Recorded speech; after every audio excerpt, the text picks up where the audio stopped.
Welcome to RID Bharat. आज हम लोग देखने वाले हैं HTML के इस सीरीज में पैराग्राफ टैग के बारे में, जिसमें दो मैं बताऊंगा आप लोग को, पी टैग और प्री टैग, और इसके साथ ही हम लोग देखने वाले हैं फॉर्मेटिंग टैग के बारे में। तो चलिए हम लोग करते हैं शुरुआत। ओपन कर लीजिए आप लोग अपना VS कोड, और VS कोड ओपन करने के बाद आप लोग क्या कीजिए कि यहाँ पे एक फोल्डर बना लीजिए या फाइल बना लीजिए। चलिए जैसे मैं यहाँ पे demo.html नाम से एक फाइल बना लिया, ठीक है। यहाँ पे जाने के बाद आपको क्या करना है कि यहाँ पे हम लोग लिख देते हैं क्या, प्री टैग, या कुछ भी डाल देते हैं माई वेब, ठीक है ना। आप कोई भी देख सकते हैं, लास्ट क्लास में ऑलरेडी मैं बता चुका हूं। देखिए यहाँ पे मैं आप लोग को एक्सप्लेन कर रहा हूं पैराग्राफ टैग। तो अगर आप चाहते हैं कि पैराग्राफ टैग को यूज करें, ठीक है ना, तो यहाँ पे मैं आप लोग को दो कंसेप्ट सिखाने वाला हूं, एक इनलाइन टैग और एक ब्लॉक टैग। तो यहाँ पे लिख देते हैं this is my HTML class, ठीक है ना। तो आप चाहते हो कि कोई भी एक मैसेज हम डिस्प्ले कराए, ठीक है। तो अगर आपको इसको सिंपल सा डिस्प्ले कराना है तो यहाँ पे हम लोग पैराग्राफ में डिस्प्ले करा सकते हैं, ठीक है ना। अब मैं एक एक चीज बताऊंगा पैराग्राफ टाइप के बारे में, जो है ना, कि जो अलग अलग कंसेप्ट है उन सभी को, ठीक है। जैसे अगर मान लीजिए मैंने एक पैराग्राफ टैग लिया, यहाँ पे P, और यहाँ पे लिख दिया मैं रिसर्च, ठीक है। यहाँ पे लिख दिया मैं रिसर्च, और ये सेकेंड लाइन में लिख दिया मैं इनोवेशन, और ये थर्ड लाइन में लिख दिया मैं डिस्कवरी, ठीक है। अब ये तीनों हमने अलग अलग लाइन में लिखा अपने टेक्स्ट एडिटर में, लेकिन जब इसको हम लोग डिस्प्ले करेंगे तो डिस्प्ले करेंगे जैसे ही, यानी कि अगर रन करें या कंट्रोल एस कर देंगे तो आप लोग देखिएगा इसको एक ही लाइन में ला दिया है, ठीक है ना। तो यानी कि कहने का मतलब ये हुआ कि पैराग्राफ में जैसा चीज आप लिखना चाहते हो, जैसे लिखते हो, अगर उस तरह से लिखोगे तो भी ये क्या करेगा, एक ही लाइन में ला देगा। जैसे अगर मान लीजिए आपको जो है ना कि क्या करना है कि यहाँ पे कोई स्टोरी लिखना है, यहाँ पे आप कहे कि पोयम लिखना है। अब मान लीजिए यहाँ पे मैं हाई लिख दिया, फिर दूसरे लाइन पे हेलो लिख दिए, हम तीसरे लाइन पे यहाँ पे बाय लिख दिए, और यहाँ पे जो है ना कि हम लिख दिए हेलो, ठीक है। इस तरह से हम चाहते हैं जैसा लिखा हो वैसा डिस्प्ले हो, तो हम लोग पैराग्राफ में कभी भी डिस्प्ले ऐसे नहीं कर सकते हैं। अब दूसरा मैं बताता हूँ आप लोग को एक और खतरनाक टैग, जिसका नाम है प्री टैग। अब प्री टैग क्या करता है कि ये भी एक पैराग्राफ टैग के ही अंदर आता है, लेकिन इसमें जैसे हम लोग लिखेंगे वैसे ही डिस्प्ले करेगा। जैसे अगर मैं लिख दूं दिस इज HTML क्लास 2, ठीक है ना, HTML क्लास 2 अगर मैंने लिख दिया तो देखिए अगर ये एक लाइन में है तो डिस्प्ले कर देगा एक लाइन में, इसमें तो कोई दिक्कत नहीं है, चलिए, ठीक है ना। लेकिन अगर मान लीजिए मैंने यहाँ पे जाके लिख दिया पाइथन, ठीक है, और यहाँ पे लिख दिया मैं यहाँ पे इस तरह से CSS, ठीक है, और यहाँ पे जाके मैं लिख दिया क्या, हेलो हाउ आर यू। तो इस तरह से जैसा हम लोग लिखे हैं सेम टू सेम डिस्प्ले कर दे रहा है। अगर मैं इसको कॉपी करूँ और सेम चीज डाल दूं किसमें, पी टैग में, तो पी टैग में आप देखेंगे कि आप जैसा लिखेंगे वैसा डिस्प्ले नहीं करेगा, आपको ये एक लाइन में ला देगा, ठीक है ना। देखिए एक लाइन में ला दिया। तो ये आपको बेसिक डिफरेंस है किसमें, पैराग्राफ टैग में और प्री टैग में। अब यहाँ से दो चीज और मैं आप लोगों को समझाता हूँ, देखिए, ठीक है ना। अब यहाँ पे जो है ना टैग दो तरह के होते हैं, एक टैग होता है आपका इनलाइन टैग और एक होता है ब्लॉक टैग। अब बोलोगे सर ये क्या है, मैं बताता हूँ आपको। देखिए जैसे अगर मैं यहाँ पे लिख दिया दिस इज पी टैग, ठीक है। अगर हम इसमें क्या करते हैं ना कि स्टाइल टैग सीखते हैं, और स्टाइल टैग यहाँ पे देखिए, यहाँ पे दिस इज पी टैग लिखा हुआ है। अब मैं जाता हूँ यहाँ पे स्टाइल लगाता हूँ, ठीक है। यहाँ पे मैंने लगाया स्टाइल, और एक सेकेंड, यहाँ पे गए और लिखे स्टाइल STYLE स्टाइल, ठीक है। ये स्टाइल टैग लिखे, और मैं यहाँ पे लिख दूँ बैकग्राउंड कलर, ठीक है, बैकग्राउंड कलर, और मैं कर दूँ रेड।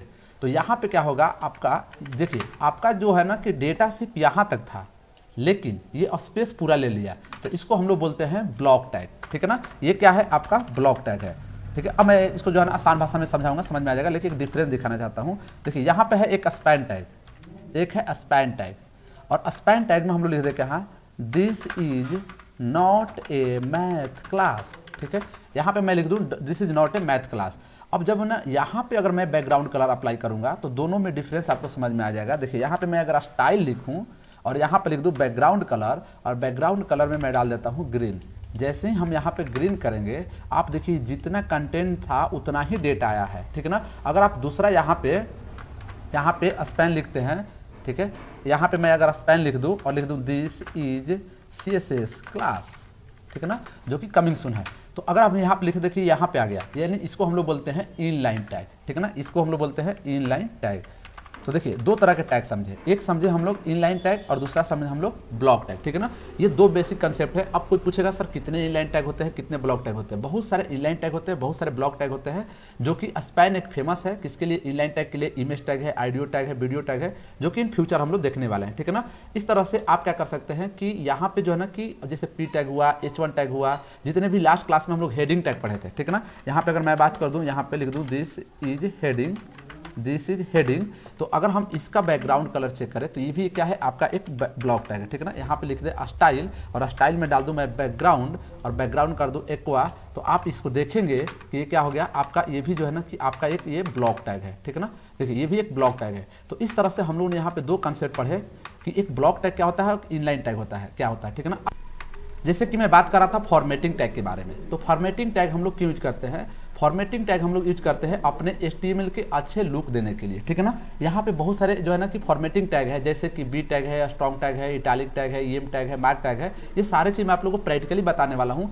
इसके अलावा आपको जो है ना कि यहाँ पे ये सारे चीज़ मॉडिफाई करने के लिए CSS में हम लोग कंप्लीट चीज़ पढ़ने वाले हैं, ठीक है। तो चलिए हम लोग एक एक चीज़ करके प्रैक्टिकली देखते हैं, ठीक है। और जितने भी फॉर्मेटिंग टैग होते हैं वो सभी के सभी क्या होते हैं, एक आपके इनलाइन टैग होते हैं। तो देखिए अगर मैं यहाँ पे बी लिखूँ और लिख दूँ this is a math class, ठीक है ना। आप बोलोगे सर ये मैथ क्लास नहीं है, फिर भी ठीक है। देखो अगर हम लोग यहाँ पे देखते हैं मैथ क्लास को तो अभी देखेंगे तो ये बोल्ड दिखा रहा है, ठीक है ना। तो आपको किसी भी एक कंटेंट को बोल्ड करना है, ठीक है ना, तो उसको हम लोग क्या कर सकते हैं, बी टैग में डाल सकते हैं। देखो मैं आप लोग को डिफरेंस दिखा रहा हूँ। जैसे कि मान लो मैंने यहाँ पे पी लिखा और यहाँ पे दिस लिखा और यहाँ दिस इज नॉट ए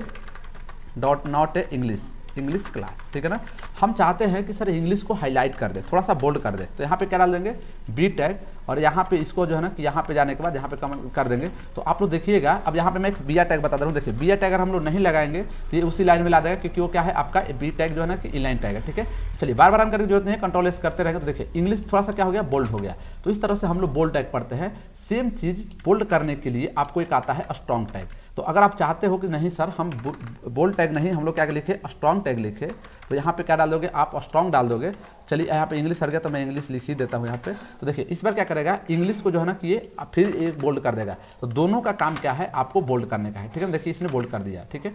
अब यहाँ पे एक और चीज मैं बता रहा हूँ इटैलिक टैग के बारे में। तो जैसे ही आप आई टैग में डालते हो, लिखते हो दिस इज ए बॉय, ठीक है ना। आपने क्या डाल दिया, दिस इज ए बॉय, तो इसको क्या बना देगा, आपको ये इटैलिक बना देगा, ठीक है। इसी सेम काम का, लेकिन कोई डिफरेंस पूछ सकता है कि सर बी टैग में स्ट्रॉन्ग टैग में डिफरेंस क्या है, जब दोनों का काम सेम है। तो आपको ये बताना है कि किसी भी चीज को इंपॉर्टेंट देना, ठीक है ना, उसको हम लोग बोलते हैं स्ट्रॉन्ग टैग। और जिसमें इंपॉर्टेंट ना देना हो उसको हम लोग क्या बोलते हैं, ऐसी नॉर्मल बी टैग बोलते हैं। तब बोलेगा सर इंपॉर्टेंट कौन देगा, क्या कोई लड़की इंपॉर्टेंट देगी, ऐसा नहीं है। ब्राउजर इंपॉर्टेंट देता है, क्योंकि हमारे इस कोड को रन कौन कर रहा है, ब्राउजर कर रहा है, ठीक है ना। इस तरह से एक और टैग है बी टैग, और यहाँ पे हम लोग डाल देते हैं EM टैग, ठीक है। तो यहाँ पे मैं डाल दे रहा हूँ HTML is a best front end language, ठीक है ना, फ्रंट एंड लैंग्वेज, ठीक है। अगर हम लोग क्या करते हैं कि इसको लिखते हैं तो यहाँ भी देखेंगे कि इसको भी इटैलिक बना दिया, ठीक है ना। तो चलिए हम लोग दो चीज पढ़े।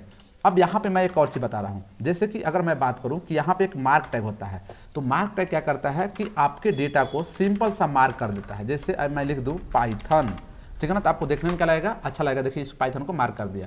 अब कोई पूछेगा सर इसका कलर चेंज नहीं कर सकते हैं, तो कलर भी चेंज कर सकते हैं, लेकिन यहाँ पे सारे के सारे हम लोग कहाँ पढ़ने वाले हैं, CSS में पढ़ने वाले हैं। तो ये था आपका मार्क टैग। अब एक और चीज़ है, छोटी छोटी टैग है जिसके बारे में बता दे रहा हूँ, ठीक है ना। देखिए अब यहाँ पे आते हैं हम लोग, तो हम लोग पढ़ लिए EM टैग, मार्क टैग। अब देखिए स्मॉल बिग आप लोग यूज करते रहिएगा। अब मैं दो इंपॉर्टेंट टैग बता रहा हूँ, U टैग और डेल टैग, ठीक है ना। देखिए तो U टैग क्या करता है, अब किसी भी चीज को आप चाहते हो अंडरलाइन देना, ठीक है ना। मैं लिखूँ this is a Python class, ठीक है। अगर आप इसको देखोगे तो इसमें क्या ला देगा, ये अंडरलाइन ला दिया होगा, ठीक है ना। तो अंडरलाइन लाने के लिए हम लोग क्या यूज करते हैं, यहाँ पे यूज करते हैं ये वाला लाइन, ठीक है। अब बोलेंगे सर एक लाइन में आ गया, तो मैं बोला कि ये इनलाइन टैग होता है, इसलिए क्या लगा दो, बिया टैग। या एक और हम लोग टैग पढ़ते हैं क्या, HR टैग। तो HR टैग क्या करता है, हॉरिजॉन्टल लाइन लाता है, ठीक है। इस तरह से हम लोग एक और टैग पढ़ते हैं जिसका नाम है जैसे कि डेल टैग। जैसे अगर मान लो यहाँ पे प्राइस लिखा हुआ है, मैं यहाँ पे डाल देता हूँ डेल, और यहाँ पे क्या लिखा है, प्राइस लिखा है। तो अगर आपने क्या किया कि यहाँ पे प्राइस लिखा, तो देखिए यहाँ पे क्या किया, प्राइस को कट कर दिया। तो अगर आप कट करना चाहते हो तो कट करने के लिए हम लोग क्या करते हैं कि यहाँ पे प्राइस में डेल लगा देते हैं, ठीक है ना। यहाँ पे हम लोग लिख देते क्या है, न्यू प्राइस, ठीक है। अब देखिए इसमें जो है ना कट नहीं किया होगा, ये क्या है आपका कट कर दिया है। तो इस तरह से हम लोग क्या करते हैं, डेल टैग को भी यूज करते हैं। यहाँ पे SUP लिखते हैं, ठीक है ना, और यहाँ पे आप X लिख देते हैं और यहाँ पे 2 लिखते हैं, ठीक है ना। तो जैसे ही आप 2 लिखेंगे तो आप देखेंगे इसका आउटपुट क्या आने वाला है, तो आपको यहाँ पे आउटपुट देखने को मिलेगा x², ठीक है ना। यानी कि स्क्वायर पे लाने के लिए हम लोग क्या लिखते हैं, SUB लिखते हैं। और अगर मैं यहाँ पे SUP लिख दूँ, यहाँ पे अगर मैं जाऊँ और यहाँ पे SU और यहाँ पे P डाल दूँ और फिर यहाँ पे X डाल रहे हैं और यहाँ पे 2 डाल रहे हैं, तो इस बार X के नीचे में आ जाएगा, ठीक है ना। देखिए यहाँ पे, तो इस तरह से हम लोग ने पूरे यहाँ पे देखा फॉर्मेटिंग टैग के बारे में। आई होप कि ये वीडियो आप लोग को समझ में आया होगा, ये वीडियो देख के आप लोग को यूजफुल लगा होगा। अगले वीडियो में मिलेंगे, तब तक के लिए धन्यवाद।